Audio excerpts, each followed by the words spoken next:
Alors maintenant, on va voir comment on va rédiger l'organigramme, quelles sont un petit peu les étapes. Donc, en amont de cette rédaction de l'organigramme, il va falloir se dire, tiens, qu'est-ce que je vais mettre dedans, quelles informations je vais utiliser, et finalement, à qui est destiné cet organigramme. C'est ça, donc on va commencer à réfléchir effectivement sur la structure, qui on va mettre, est-ce que ça va être global ou est-ce que ça va être service par service? Et donc du coup on va commencer à se poser ces questions-là. Est-ce qu'on va prendre l'ensemble des effectifs ou on va simplement calibrer par service? Encore une fois, ça va dépendre certainement de la taille de l'entreprise. Et donc c'est les premières questions qui vont vous permettre effectivement d'élaborer votre organigramme.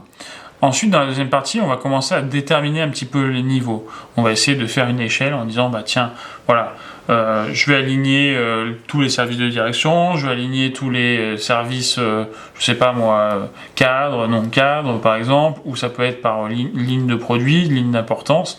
On va essayer de commencer à faire vraiment, de commencer peut-être par le haut, pour après déterminer la suite. Oui, possiblement. Et puis encore une fois, le nombre va être déterminant parce que on va calibrer ce qu'on appelle des cartouches. Donc vous avez vu, quand vous avez vu les exemples d'organigramme, c'est souvent des carrés dans lesquels on marque le service ou le nom de la personne. Et donc du coup, suivant le nombre de salariés qu'il peut y avoir dans l'entreprise, on va déterminer le nombre de cartouches. Si vous êtes sur une entreprise où il y a 300 salariés, vous n'allez pas mettre 300 cartouches parce que ça serait complètement illisible. Donc du coup, vous allez regrouper, comme on le disait, certainement par service, et donc une cartouche sera par exemple le service marketing ou le service production. Et ça va nous permettre d'avoir plus de lisibilité sur la lecture de l'organigramme. Oui, et puis de toute manière, après, je pense que la prochaine étape, ça va être de vraiment commencer à rédiger et à faire, en fait, finalement, son questionnaire. Enfin, son organigramme. Ça va être vraiment de commencer à passer à la partie réalisation matérielle en se disant, tiens, quels sont les différents services, les catégories de personnel, etc., etc.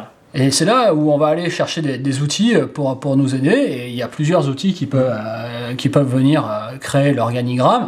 Donc vous pouvez utiliser simplement Word, effectivement, ou qui peut être assez simple. PowerPoint, effectivement. Mais vous pouvez aussi utiliser Excel ou vous pouvez utiliser Publisher, par exemple. Donc ça va être à vous d'aller trouver l'outil qui vous convient le mieux par rapport à si c'est vous qui devez créer cet organigramme, par rapport à vos compétences, par rapport à vos capacités, et de savoir ce qui est le plus pratique pour vous.